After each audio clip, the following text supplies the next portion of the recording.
Ako si Charito Kabatingan, sa una naninda kong sudan o barbecue. Sa una, ako maghilak na gani ko, wala na ko pangamuhunan. Pangbayad sa eskwelahan sa akong mga anak, pangkliti. Ang akong mga anak ako sang gitraini pagkuan sa unsaon pagnegosyo. Ang akong puhunan gikan sa akong bana, trabaho na akong bana o akong anak nga usa.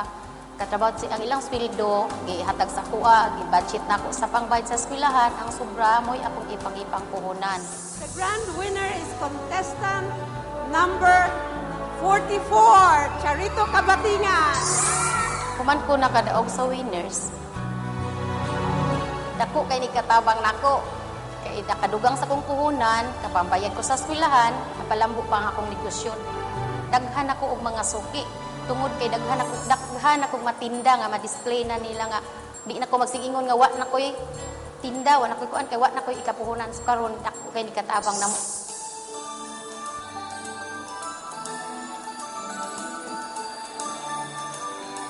Karong Mandawi Business Month 2012, kinsa kaha ang makoronahan isip bagong winners?